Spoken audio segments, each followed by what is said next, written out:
noches. Bueno, si quieren vamos empezando. Quería al principio, darle la bienvenida y agradecerles la presencia. Me presento, mi nombre es José María Borges, soy psicólogo, practicante del psicoanálisis en instituciones de salud, trabajo también en clínica. Soy participante de la Escuela de Orientación Lacaniana y ahora autor de este libro que hoy van gentilmente a presentar Ignacio, Mauricio y Silvia, que ahora los presentaré a ellos. Yo simplemente quería transmitir algunas palabras de agradecimiento y comentarles un poco cuál fue el trasfondo de esta elaboración, que tiene que ver no solo con la conclusión de la maestría en psicoanálisis que hice en la Universidad Nacional de Rosario, es decir, un poco fruto de la tesis que tuve que presentar para rendir esta maestría, este posgrado, pero no solo es una elaboración que hoy tiene este formato de libro, de papel, sino que da cuenta para mí de un recorrido que junto con compañeras, con compañeros, colegas, de hace bastante tiempo, sobre todo en el ámbito de la Dirección Provincial de Salud Mental, venimos, quizás hoy no tanto como uno quisiera, pero venimos discutiendo, debatiendo acerca de políticas públicas, acerca del quehacer, de la práctica,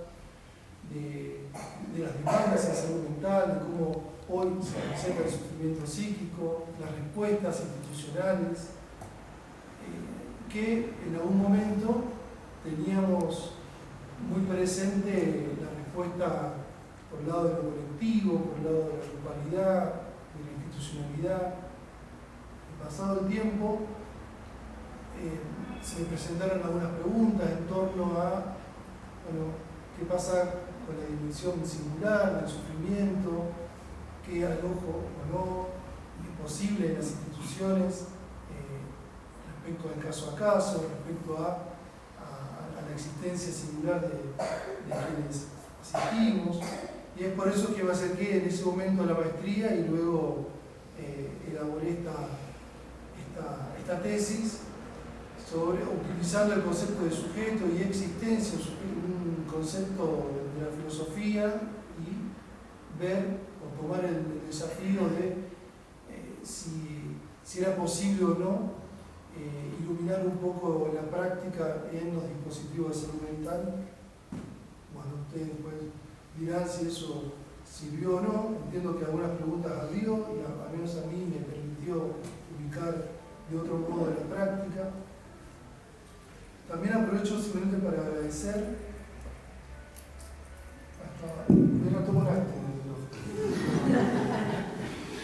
Aprovecho para agradecer, ya les dije a ustedes por estar presentes, por acompañar, amigas, amigos, familia,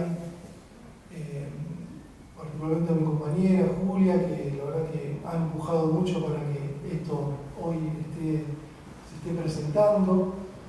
Bueno, mis hijas, mi hablar, Sara, Ana, mi hijo Lucio, y tanta familia y amigos que obviamente no sería muy difícil nombrar a cada uno. Paso entonces directamente a presentar a Mauricio Rubino, que es amigo, es docente y al menos para mí es un conocedor y sobre todo un inspirador para mí en relación a la transmisión de la experiencia de encontrarse con el arte. Por eso que le pedí si tenía la amabilidad de referirnos a algunas palabras acerca de la obra que está en la tapa de este libro, que es una obra de Camille Claudel. Él se referirá luego. También tomará la palabra después Ignacio Neffen, un querido colega a quien también le debo mucho de de las revisiones y de las formulaciones que aquí se encuentran. Hemos interlocutado mucho y sobre todo tensionado, si se quiere, en relación a la formación del analista y la práctica institucional. También, y por último, tomará la palabra Silvia González, una compañera, psicóloga, practicante del psicoanálisis, ex directora del Hospital Miray López, que yo nombro esto no solo por otorgar un currículum o resaltar su paso por el hospital, sino como una anécdota, sino porque entiendo que para otras también ha significado una referencia a la hora de discutir, de pensar los dispositivos, de darle contenido y consistencia a las propuestas, a las respuestas que institucionalmente fueron y fuimos colectivamente en aquel entonces, con mucho debate, con muchos contrapuntos, con muchas coincidencias, pero bueno, lo menciono, insisto, lo de su paso por el hospital, simplemente para resaltar que no fue una gestión más, sino que ha dejado marcas en más de uno. Bueno, sin más, la idea es escucharlos, escuchar a Silvia y luego conversar un poquito de lo que ustedes se les presenta como pregunta o como comentario acerca de lo que se pone, acerca de lo que del libro y bueno, luego brindar, porque no deja de ser esta ocasión para mí una celebración importante porque es una conclusión, no algo que se concluye, pero sí un cierre importante de un trabajo que lleva un tiempo largo. Paso la palabra entonces a Mauricio. Bueno, muchísimas gracias. Muchas gracias por acompañarnos y por acompañarlos sobre todo, bueno, la mayoría de los que estamos acá creo que lo decimos Pepe, al autor de este libro. Y cuando me hizo la primera propuesta, cuando fue la propuesta, digamos, de que hable un poco acerca de la obra de arte que aparece en la tapa del libro, me parecía que se me empezaron a cruzar unas cuantas cosas. Primero, que no me sentía tan capacitado porque no vengo de la rama del arte, pero Pepe me empezó a decir cuál sería la idea de todo esto, desde dónde comenzar a entrelazar un poco esta obra de arte en la tapa de su obra. Me comentó un poco acerca del libro y por qué hago referencia a él particularmente. Porque solamente una persona atravesada por el sentimiento, por conocer lo que es el cariño, el amor, el compañerismo, podía entender lo que es una obra de arte en un libro, podríamos llamarle académico, técnico. Y cuando yo pasé la primera lectura sobre el libro, recién se lo decía y lo digo sin ningún problema, me resultó muy difícil. Creo que hice una lectura lineal, no comprendía muchas cosas por el tecnicismo de lo que abordaba. Pero me tocaba hablar de la parte más linda, de una obra de arte. Entonces por eso digo, tiene mucho que ver que haber elegido una obra de arte para que nos presente este libro. Una obra de arte ni más ni menos que, como hizo recién referencia, es de Camille Claudel. A algunos nos puede sonar el nombre, para muchos, a lo mejor la refieren mucho más a la amiga, al amante, trabajaban juntos con Rodin, con Auguste Rodin, así que de ahí por ahí un poco más la referencia de esta escultora maravillosa. Y el segundo desafío de esto fue tratar de entender lo que es la obra de arte, la obra que nosotros estamos viendo, que es La Gran Ola, la vida de Camille Claudel y la salud mental. Continuamente se van entrelazando y trato de hacer esa trilogía como para de algún modo darle sentido a esta obra que, más allá de que tenga el fin principal que nombré en un inicio, habla de esta Camille Claudel que nace a mitad del 1800 con una vida bastante normal, por así decirlo, dentro de los cánones de la normalidad, con un padre muy cariñoso, pero con muchos problemas con su madre. Nace después de una pérdida de un hermano y luego nace ella, y de ahí en adelante muchos conflictos con su madre. Yo creo que esa es la primera mella en el alma o en la vida, en la salud mental de Camille Claudel, que lo sabe llevar porque está muy bien acompañada de su padre, que incluso es el primero que la observa y se detiene en ver que realmente es muy buena, es muy sensible al arte, acompañada con personas de ese lugar donde vivían ellos, eran de Francia. Le dicen que tienen muy buena madera, que podrían llevarla a otro lugar donde puedan esculpir. Comienza ella a hacer unos inicios en esto, y tal es así que el padre decide trasladar toda la familia a París para que ella pueda formarse. Ahora imaginemos 1840 aproximadamente, 1864, cuando nace ella, una artista, una mujer artista, espacios totalmente reservados para el varón. Cuando tenía también las puertas bastante abiertas, porque pocos años más adelante vamos a estar hablando de la época dorada, de la Belle Époque de Francia, sobre todo de París, que concentraba todo, digamos, lo que tenía que ver con la belleza, con el arte, incluso con lo no convencional. Pero la mujer pasaba a cumplir el papel de lo bello, lo estético. Está muy bien y muy bien valorado, pero a su vez no podía interferir sobre cuestiones que sean exclusivamente del varón. La producción de dinero, la producción de arte, la producción en general. Y ahí es donde se le empiezan a aparecer las primeras trabas.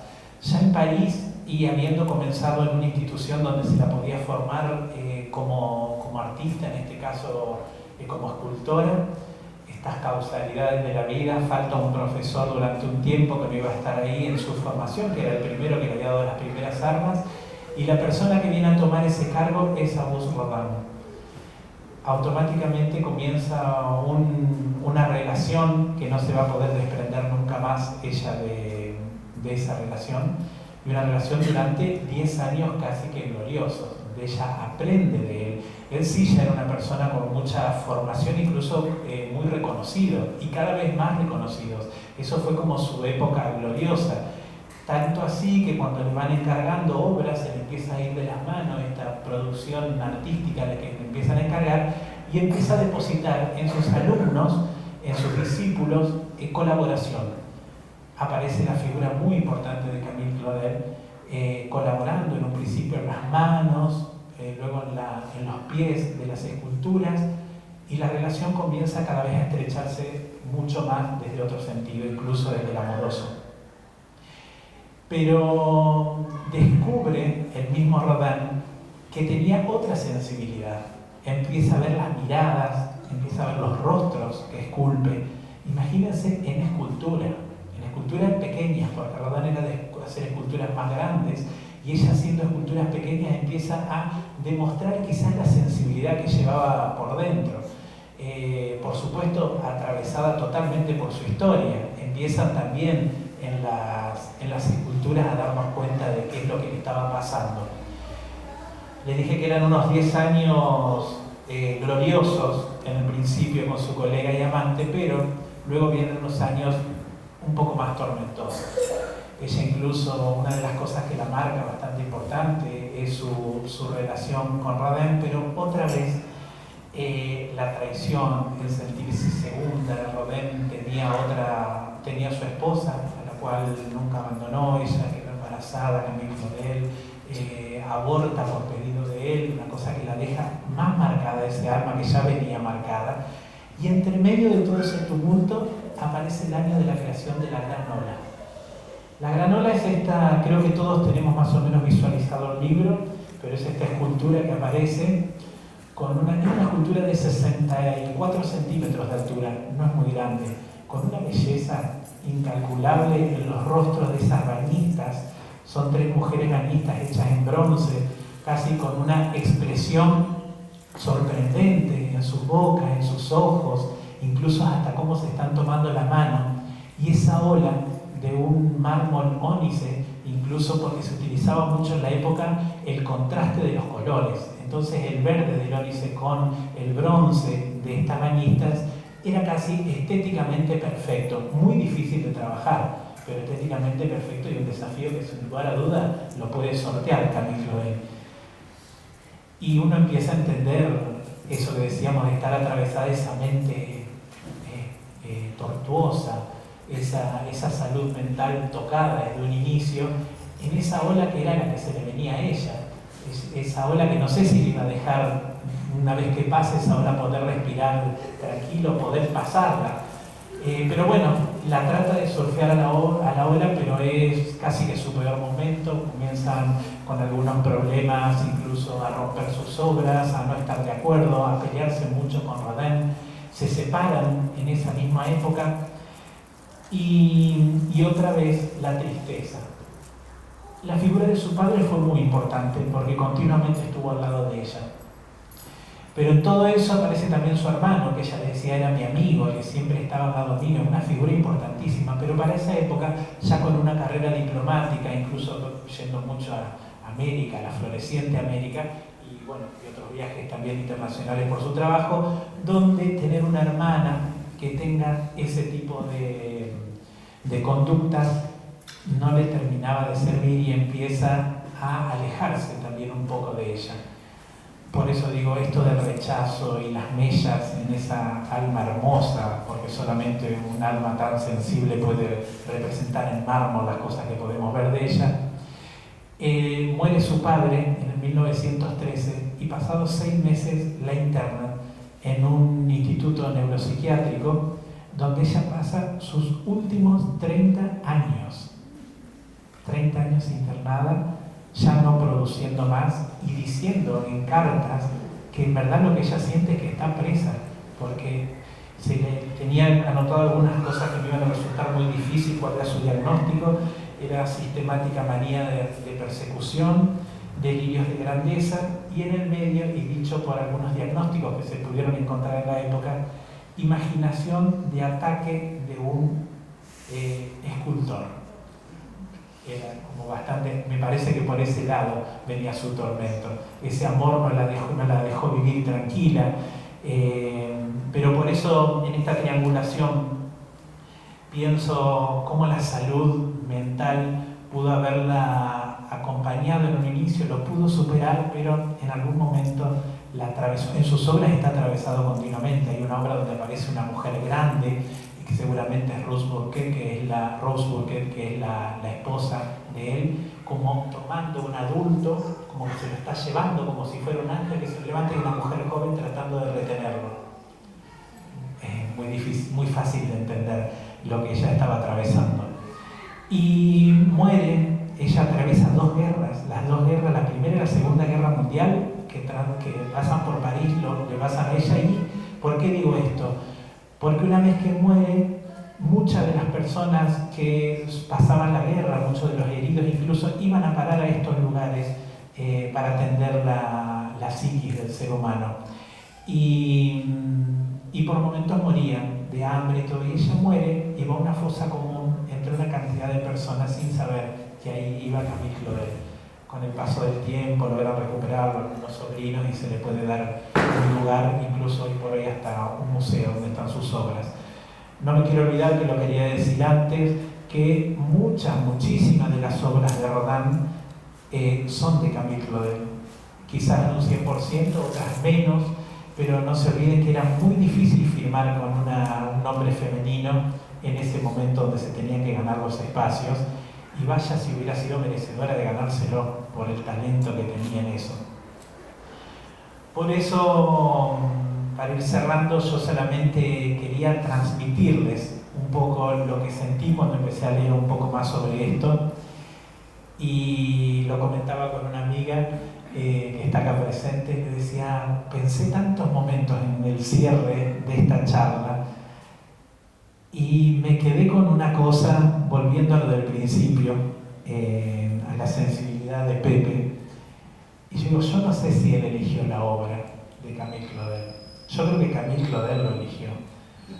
yo creo que él lo subyugó, es haber visto, por suerte, esa obra personalmente, y es ella la que lo eligió, para que hoy estemos hablando de ella, para que la recuperemos su historia, respetemos la salud mental de todos aquellos que no la están pasando del todo bien, como ella no le tocó pasarla durante muchísimos años. Y este trabajo de toda la vida, que a veces parece hasta que nos va a llevar todo el tiempo del mundo de entender la existencia humana, yo creo que es Camille Claudel la que le pide a Pepe que la ponga en su libro y que le brinde herramientas para hablar sobre esta bendita existencia humana. Muchísimas gracias.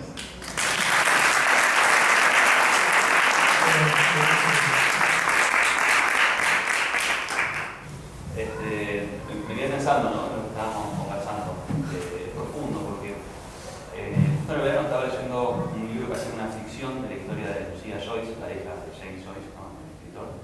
Y esa misma López, ¿no? La idea del manicomio como depósito. Pasó creo que 40 años y falleció ahí sin que la visite un solo familiar, ¿no? Es decir, la idea del manicomio totalmente ausente de una dimensión terapéutica. Y además como eso no afectaba la sensibilidad de la época. Las cosas de otro modo. Bueno, en principio agradecerle a José la invitación. Él no me deja que le diga a Pepe, así que y yo no digo que él me diga Iñaki, así que nos ponemos condiciones. Creo que hice todo lo posible para que me invite, no le dejé muchas opciones, así que bueno, me alegró cuando llegó la invitación. Bien, preparé algunas palabras en relación siempre al libro, disfruté bastante su lectura, tenía alguna idea de por dónde iba la enunciación porque tuve también la suerte de escuchar la defensa de la tesis hace un par de años, cuando fue, pero bueno, fue muy interesante, incluso ahí hubo toda una discusión con los jurados, es decir, es un texto que busca ser condescendiente, sino que busca que las cosas se articulen de la mejor manera posible, guste o no guste cada criterio, ¿no? Eso me parece muy genuino. Pensaba lo siguiente, a veces decimos, dependiendo, ¿no?, si la relación que cada uno tenga con la religión o el tipo de discursos, pero para el psicoanálisis al menos está la idea de que la existencia así no tiene sentido. Entonces, es tarea de cada uno de alguna manera tener que ir intentándolo. Generalmente nosotros apostamos mucho a la cuestión del proyecto, ¿no? Un proyecto es algo que hace que uno se levanta a la mañana, abre los ojos y haya algo con el cual levantarse, un proyecto me refiero como algo a largo plazo. Entonces, la cultura tiene una frase, recién le preguntaba a José una cuestión, que dice eso, ante ese vacío de sentido, ¿no? La idea de tener un hijo, plantar un árbol y escribir un libro, ¿no? Hijos, José se tomó en serio la cuestión. Libros, árboles también, me confesó que plantó algunos, y ahí tenemos esta cuestión. Ahora, hay una cuestión, hay un fenómeno editorial, que es que hay un exceso de publicaciones, ¿no? Hay muchos libros en el mercado. Entonces, es necesario por ahí orientarse, ¿no? Saben que hay lectores que son más exploradores, que van, el lector en la tapa, el lector en la contratapa, compran el libro y hacen su experiencia. Pero bueno, a mí me gusta mucho cuando escucho que un libro se recomienda, ¿no? Hay 2 o 3 personas que lo recomiendan, uno va más decidido, ¿no?, a adquirirlo, leerlo, hacer esa experiencia. Uno puede decir, bueno, ¿cómo nos orientamos más allá de la recomendación? Entonces, a veces una pregunta puede ser, ¿cómo nace un libro? ¿Sí? ¿Cuáles son, ¿no?, sus marcas de investigación? José hablaba de que nació primero por el lado de una investigación en el marco de la universidad. Eso es importante, porque cambia, insisto, de dónde proviene, ¿no? Hablábamos con José y con otros colegas hace poco que hay muchos tipos de libros, ¿no? Por ejemplo, hay libros que son como militantes en el sentido más noble del término, no lo digo en el sentido objetivo, pero que es esa idea de que uno accede a un sistema de ideas, queda tomado por eso, quiere transmitirlo, y entonces eso a veces tiene cierta forma También a veces, hace poco una persona llamada María Magdalena, con Nicolás Cerruti, tiene una editorial en Buenos Aires que se llama Editorial Independiente, se llama Las Furias. Comentaba una cuestión que le llamó la atención y me parece que es interesante, y es que le escribe una persona para publicar un libro. Saben que los autores escriben algo y lo van presentando en diferentes editoriales y la editorial manifiesta su interés o no. Esta no es una editorial, entiendo que uno puede enviar un texto, me parece que ellos también buscan los textos que quieren publicar, ¿no? Pero bueno, esta persona no estaba alternativa de eso. Y lo que decía esta persona cuando se presentaba era lo siguiente. Soy un influencer en redes, ¿no? Tengo como 50.000 seguidores y me están pidiendo, es el currículum, 50.000 seguidores, me están pidiendo que escriba un libro. Entonces quería escribir un libro. Se dan cuenta que ahí hay una inversión en la cuestión. No es alguien que está tomado por una pregunta, investiga, lee, escribe, lo pone a resonar con otros, ¿no? Sino que también la gente que lo sigue, ¿no? Entonces necesita producir un objeto de adoración personal, y entonces el libro va un poco a esa función. Está muy bien, yo digo que esté mal. Yo digo que este libro parte de otro lado. Este no es un libro de influencia, ¿no? Todo lo contrario. Decía, parte de otro lado, y a mí me parece que hay toda una maduración. Una maduración que tiene que ver con dos cuestiones. Primero, desde el punto de vista epistémico y desde el punto de vista también de una ética. En lo epistémico, decíamos, es un libro que comienza su recorrido en la universidad. Eso es valioso, porque el psicoanálisis es un discurso bastante complejo y que produce cierta fascinación. Por ejemplo, no es casualidad que Freud haya dicho que el psicoanálisis no es una cosmovisión. ¿Por qué? Porque una vez uno atrapa, por ejemplo, una noción de inconsciente, quiere interpretar el mundo entero de arriba abajo. Es decir, lo peor que puede pasarles es tener un lapsus delante de un estudiante de psicología, porque inmediatamente va a haber interpretaciones salvajes, gratuitas, etcétera, etcétera. Entonces, como es un discurso que tiende a la fascinación, también es un discurso que, cuando digo que tiende, no quiere decir que vaya necesariamente, tendencia es como una inercia, pero que no necesariamente va hacia ese tiempo. También es un discurso un poco ensimismado. Entonces, alguien que golpea las puertas de la universidad para iniciar una investigación ya es alguien que puede salir del discurso en el cual está cómodo, en el que no le van a exigir cuestiones de forma como es el discurso universitario. Entonces puede abrirse a eso. Eso a mí me parece destacable, ¿no? Hay muchas veces roces entre el psicoanálisis y la universidad porque son lógicas de modo de relación con el saber diferentes. Me parece interesante que un analista pueda abrirse a esa experiencia. Y por otro lado, lo que decía es, desde un punto de vista de la maduración de una ética, es porque también el psicoanálisis tiende hacia cierta posición soberbia, porque algo que caracteriza al psicoanálisis es su potencia crítica. Entonces, a veces queda ahí una cuestión muy crítica, a veces con poca propuesta. Entonces, este no es un libro en ese sentido. No es un libro que viene del psicoanálisis, no, para todos y todas, sino que es un libro que, desde mi punto de vista, tiene la virtud de hacer interactuar con cosas en un buen lugar. El discurso de salud mental como un discurso que tiene que arreglarse con algo muy complejo, ¿no? Muy complejo. Y que el autor utilizó la palabra tensionar. A mí eso me pareció importante. Pero creo que se sirve del psicoanálisis para tensionar los discursos de salud mental, pero sin barrarlos, sin la intención de tacharlos, sino más bien de que en esa interacción las cosas puedan aplicarse de la mejor forma posible.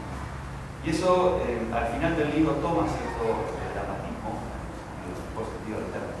Porque lo que dice José es que si esa interacción no alcanza esa forma, abre la puerta al retorno a formas de identificaciones y modos de entender el padecimiento subjetivo que son preocupantes.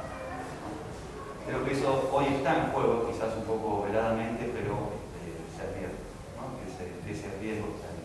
Por eso me parece que de esa interacción la cuestión puede tomar una mejor forma. Bueno, en principio eso es lo que quería transmitir respecto a eso. Gracias.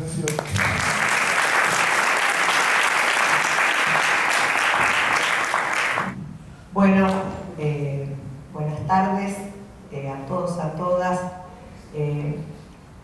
por supuesto, agradecerle infinitamente a Pepe, yo le voy a decir Pepe, por la invitación, por el reconocimiento, y fundamentalmente porque la verdad que leyendo su libro, su escritura, me permitió encontrarme, reencontrarme con un montón de experiencias y también encontrarme con compañeros y compañeras con quienes hemos compartido ciertas prácticas. Y porque además me llevó a rever, a releer un libro que en su momento fue una marca muy importante para mí, que fue el libro de Laurent, en ese momento recomendado por mi analista Samuel Vaz hace ya unos cuantos años, y reencontrarme con esa lectura, la verdad que fue un espacio muy grato para mí, así que te agradezco muchísimo, Pepe. Y pensé en compartir con ustedes esta línea que también marcaba Ignacio, que creo que el libro de Pepe es una invitación a seguir pensando, a seguir interrogándonos, no cierra nada, no es un libro que pretende generar conclusiones absolutas, sino que es una invitación a construir, digamos, ¿no? Y entonces desde ese lugar yo pensé unas palabras, escribí algunas cosas respecto de la intersección de la salud mental, el psicoanálisis, a la luz de la Ley Nacional de Salud Mental y de la Ley Provincial de Salud Mental. Así que bueno, les voy a compartir algo de esto, planteando justamente que la relación entre el psicoanálisis y la salud mental nunca ha sido ni será una relación calma ni unívoca. Se produce siempre en un verdadero entrecruzamiento discursivo en el cual existen múltiples coincidencias, pero también múltiples tensiones. La salud mental, dice Miller, es la paz social, lo cual la constituye en una cuestión de orden público. En este sentido existe, pero poco tiene que ver con la salud y con lo mental. La salud mental se define como el silencio del otro, así como la salud es el silencio de los órganos. Laurent la sitúa como una preocupación moderna, una preocupación de los derechos humanos, y en tanto tal, una cuestión de pleno goce para todos, en tanto todos y todas somos iguales ante la ley. Contradicciones posibles si pensamos al psicoanálisis como una doctrina de la singularidad, del caso por caso. Y tal como lo plantea José, el desafío consiste entonces en pensar en un contexto de derecho y cómo las leyes provinciales y nacionales de salud mental no deberían ser un obstáculo, sino una mayor posibilidad de acceso a las prestaciones en salud mental que no inhabilita de ninguna manera el abordaje de lo singular.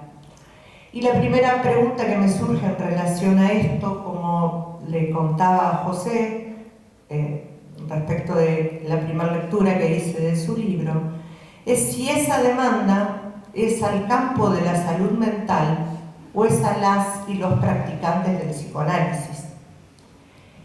La Ley Nacional de Salud Mental tiene como principal objetivo la garantía del derecho a la protección de la salud mental de todas las personas y el pleno goce de los derechos humanos de aquellas con padecimiento mental.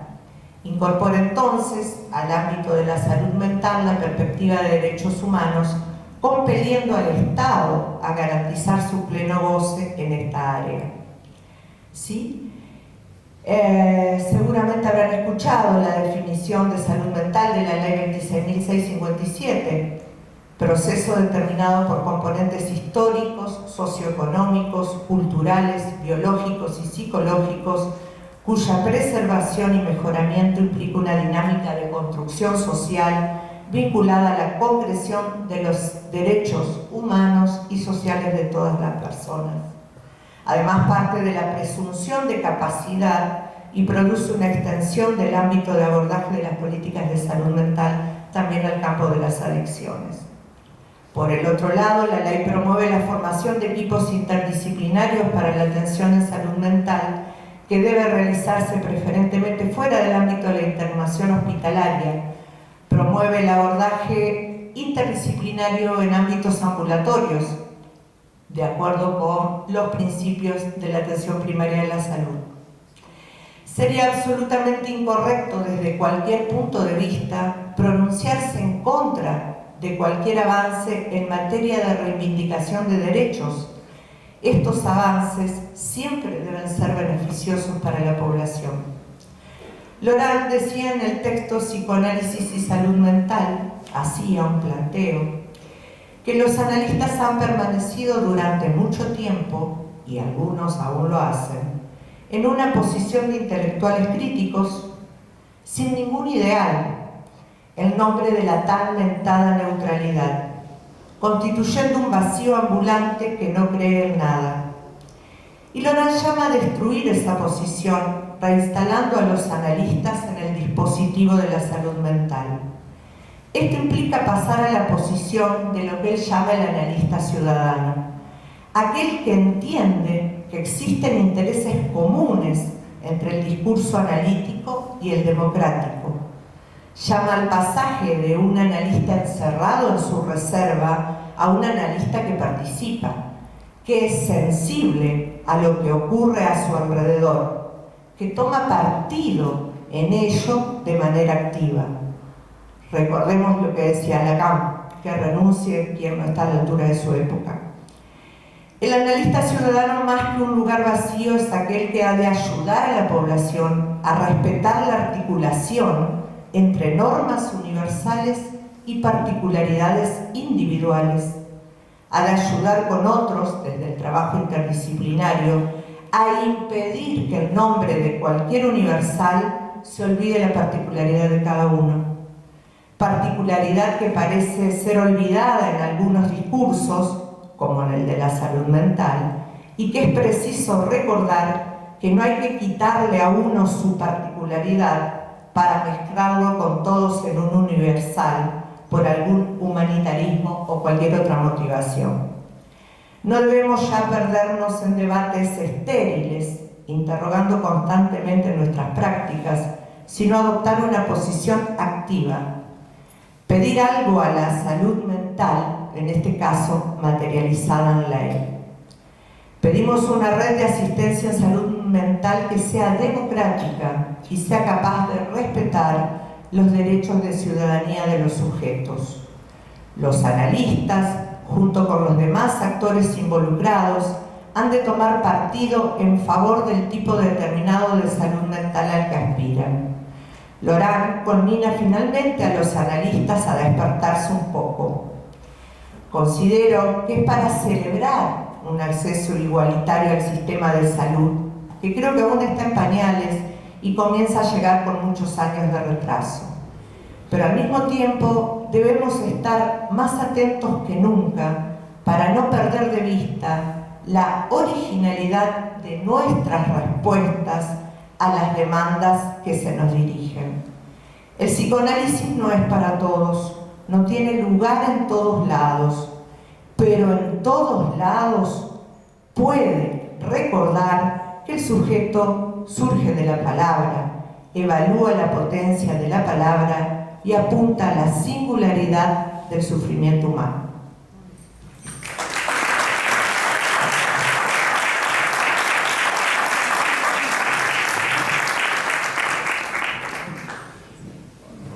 Muchísimas gracias los tres y bueno, de distintas formas me han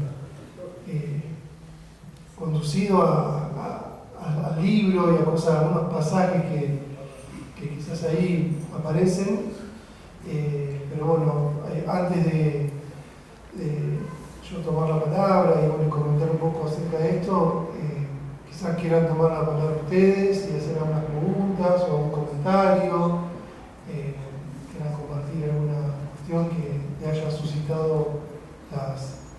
ponencias.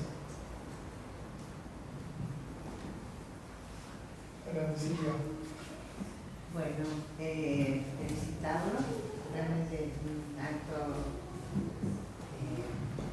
que me ha provocado muchas preguntas, pero voy a contar la experiencia que tuve cuando llegué hoy acá y me encontré con tu libro. ¿Querés que usar el micrófono?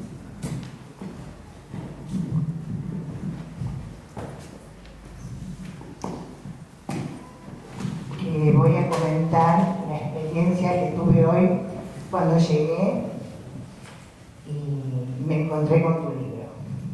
Y además de encontrarlo, comprarlo, que fue un gusto hojearlo. Y después de escucharlos a todos, a los cuatro, pensé que qué interesante esta trilogía que encontraste. Es mi manera de leer, todavía no lo leí, pero es mi manera a primera vista de leer. Que es una trilogía de la salud mental, el psicoanálisis y la filosofía, atravesado por la existencia, cada uno guiando a cada una de ellas. Me gustaría saber qué te suscita esto, ¿no? Eso. Y una cosa que me gustó de los tres que comentaron, lo de Claudel me pareció hermoso, realmente un recorrido maravilloso, y Silvia realmente con una fuerza como te imaginé siempre, y con una posición, digamos, respecto de eso.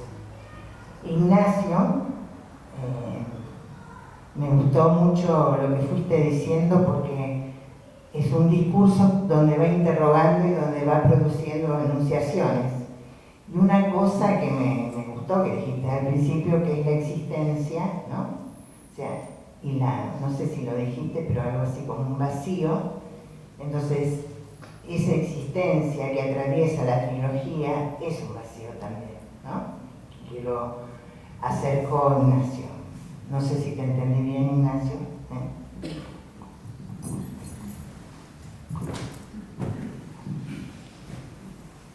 Sí, para mí también fue un hallazgo encontrarme con la filosofía, no digamos con la filosofía, porque hubo un recorte muy específico, que es un concepto que, si bien encontramos en Heidegger, el de existencia, que de alguna forma viene a distanciarse de la filosofía o la metafísica, de la filosofía clásica, con sus antecedentes, que también para mí fue algo muy enriquecedor hacer, bueno, de la mano de docentes, mi directora de tesis, que es Sara Vasallo, orientó mucho en esto, encontrando en Kierkegaard, encontrando en San Agustín, ciertos antecedentes a este concepto que recupera Lacan para pensar un modo de existir que de alguna manera un hacer con la falla en la nominación, es decir, un hacer con ese vacío de un significante, de una representación que a alguien puede darle tranquilidad y responder a la pregunta por quién soy. Y que esta dificultad o esta dificultad estructural o esta falla estructural que encontramos por un lado, por el lado de la estructura del lenguaje, pero hay todo otro camino que yo no tomo en el libro, pero que también es para explorar el concepto de existencia ligado a la cuestión de lo pulsional o del goce, que es otra lista que a mí me interesó, o al menos en ese momento pude tomarlo para pensar qué dificultades encontramos en los dispositivos de salud mental a la hora de pensar el alojo desde la palabra, que es insuficiente, que es una palabra que intenta responder o nominar aquello que al sujeto lo aqueja, e incluso en esas rengueras del discurso discurso, en esa insuficiencia en la nominación, cómo encontrar allí una oportunidad para una inventiva y unas nuevas respuestas frente a ese vacío que decía Silvia, que tomaste de Ignacio. El encuentro con la filosofía fue netamente operativo para mí en este punto, es decir, quería encontrar un concepto que me permita pensar esta dificultad que encontramos diariamente que lo representamos así en los equipos de salud, cuando decimos se agotan las intervenciones o el sujeto recae otra vez en el consumo o en la problemática que fuera. Como nosotros queriendo hacerlo encajar, ¿no es cierto?, en un sistema que consideramos que es el buen camino para esta persona en cuestión, para este sujeto, para este paciente. Y en esta frustración que a veces nos habita, bueno, me empecé a preguntar, bueno, ¿por dónde encontrar una explicación a esto que no se termina de acomodar por ahí a los emblemas, a las ideas que uno tiene desde una política pública que es necesaria como marco, pero bueno, insuficiente para pensar en cada caso, y además no solo en cada caso, sino en cada vez ese sufrimiento se presenta de un modo diferente, y no esperar lo mismo, aunque venga la misma persona, no esperar, viene con lo mismo.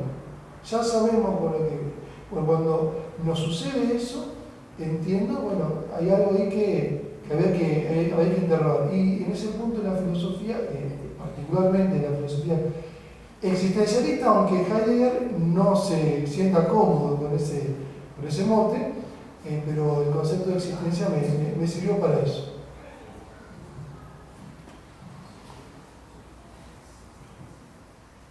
Además quisiera tomar la palabra, hacer una pregunta, un comentario.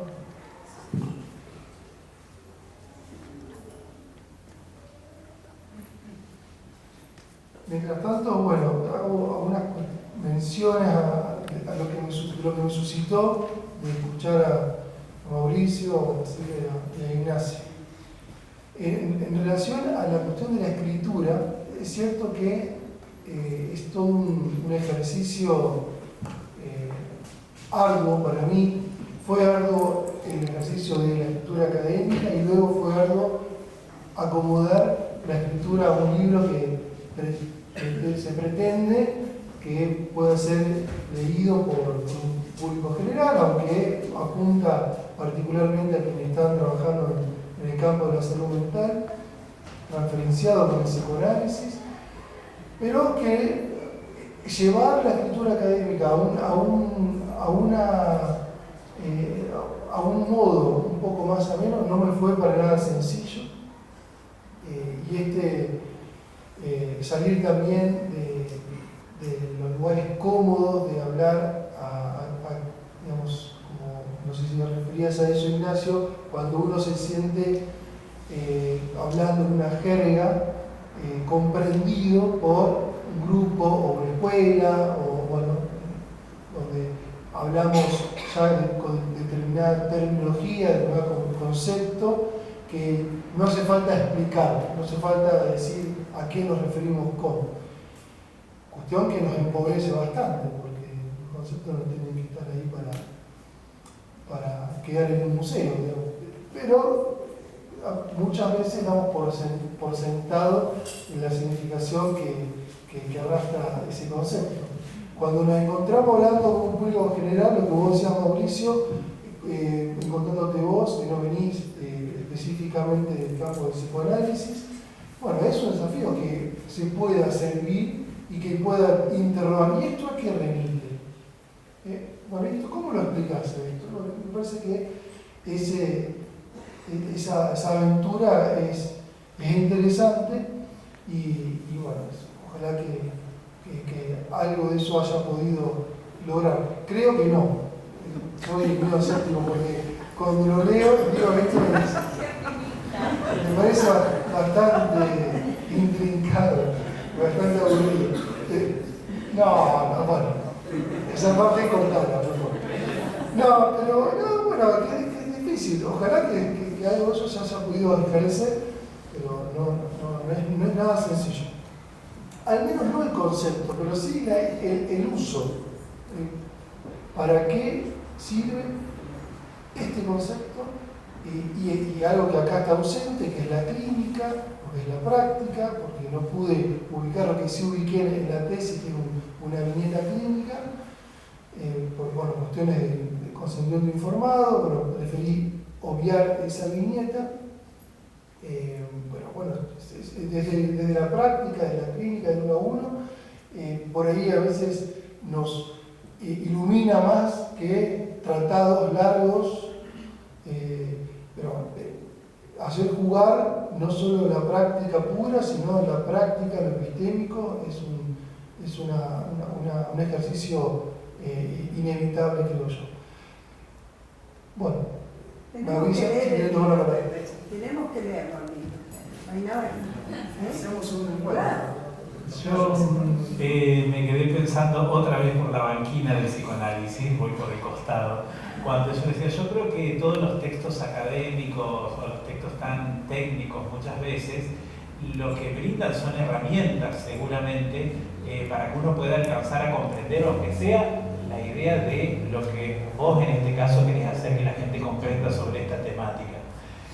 Y cuando me hiciste como un prólogo, me acuerdo que fue por teléfono, bastante extenso, ya hablamos un ratito, después, cada vez que leía algunas páginas, empezaba a comprender un poquito más. Antes hubiera sido imposible. Para ustedes es una temática bastante fácil de abordar, pero a mí se me resultó imposible. Entonces yo digo, estas herramientas, pocas, ejerciendo una docencia maravillosa, haciéndome entender esto, me aportó herramientas que yo sin lugar a dudas utilicé al momento de la lectura.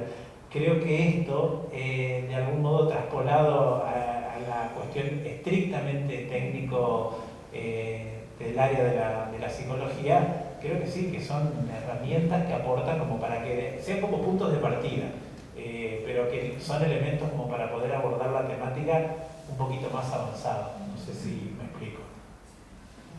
Sí, que no sea letra muerta, que nos haga hablar. Bueno, después también lo de la obra de Claudel.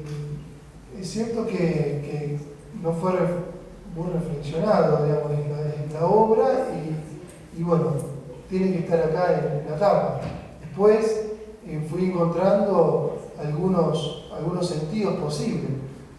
Y uno de ellos, en torno a la cuestión de la existencia y la cuestión de esto que nos hace existir, aun cuando no logremos dominar, que pareciera que ponemos afuera, como a veces algunas causas de nuestros padecimientos, que evidentemente están en el entorno, los contextos, las dificultades, nos atraviesan.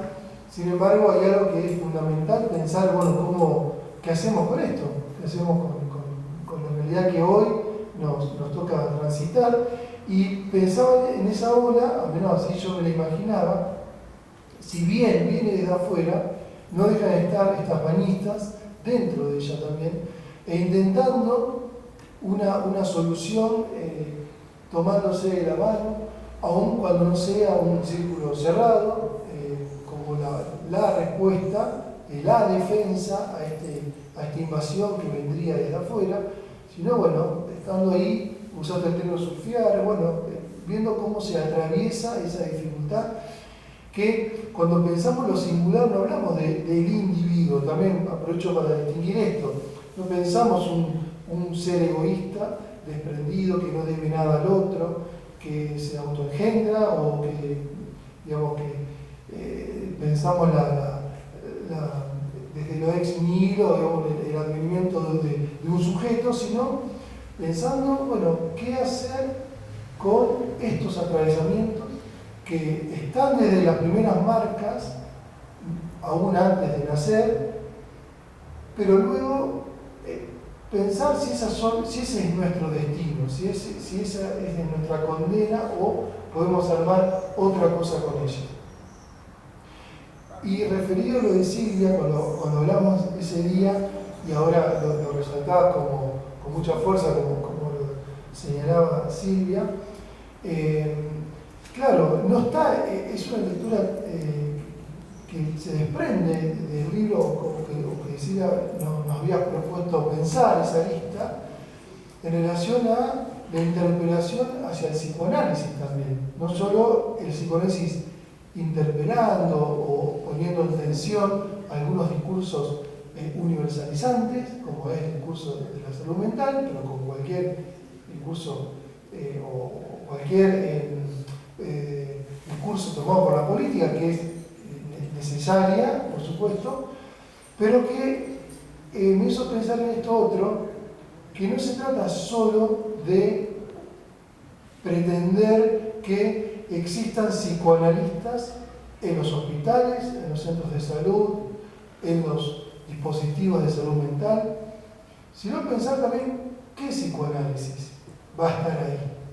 No, eso me hizo pensar, no es con el título de psicoanalista decir, bueno, acá venimos a... sino, bueno, ¿qué?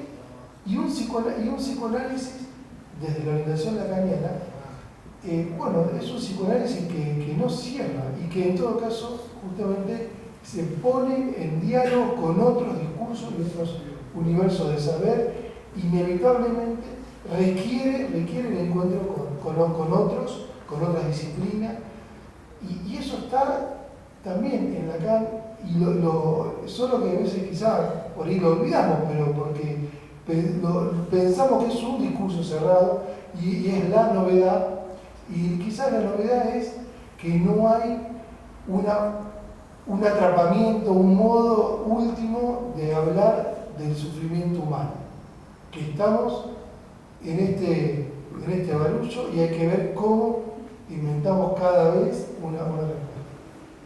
Me parece que eso me hizo pensar que, bueno, justamente porque el libro no lo explicita, y eso me parece que por eso la sutileza de la lectura de Silvia, porque bueno, si hay algo que quisiéramos evitar es hacer el giro de 360 grados y pensar que la respuesta es por el lado del uno a uno, por fuera de las instituciones, y pensar, bueno, un delirio, digamos, un sujeto fuera de un otro, fuera de las instituciones, bueno, es un sujeto, no es un sujeto.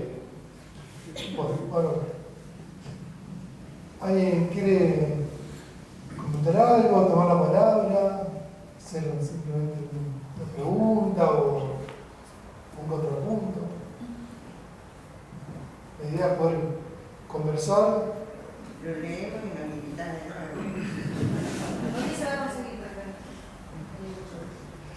Del otro lado de libros y en Ferroviario. Por ahora está. Y a mí me gustó todo el tiempo escuchar la dimensión de la transición entre un discurso y otro. Eso está buenísimo. Como eso de retomar lo que lo cierra, lo que insiste, lo que es sucesión. Muy lindo, muy interesante. Sí. Y también nos lleva a otra dimensión del síntoma, otra idea de pensar en, bueno, que no como una anomalía, no como algo que corregir, arreglar. Van allá de suturar esa existencia y mantener la atención. Muy valioso. Sí, Valeria. No, sin dentro. Vale. Bueno, al principio yo te felicito. La verdad que hermosa la presentación. Todavía no leí el libro, pero me parece muy importante que hayas podido plasmar en el libro tu tesis sobre esa tensión y esa articulación, que la planteemos como posible, como interrogante entre el psicoanálisis y la salud mental, que para quienes trabajamos en efectores de salud o en dispositivos, es sumamente importante contar con ese tipo de material, sobre todo también por el avance que ha habido también en los hospitales y en efectores de salud respecto a las neurociencias, al conductismo, y que ha hecho retroceder al psicoanálisis ahí, inclusive en ese diálogo con la salud mental. Y me parece sumamente importante, y lo tomo, lo voy a tener en cuenta para cuando lea el libro, esto que es decir de haber hecho el esfuerzo de no utilizar ese lenguaje más técnico, hacer menos duro ese relato, para que otros que trabajan en el campo de la salud mental en el marco de una posible interdisciplina y un diálogo puedan leer psicoanálisis y bueno, involucrarse respecto a eso también. Así que bueno, me gustó mucho la presentación. Esto también se nota el recorrido ahí que tiene allá Silvia.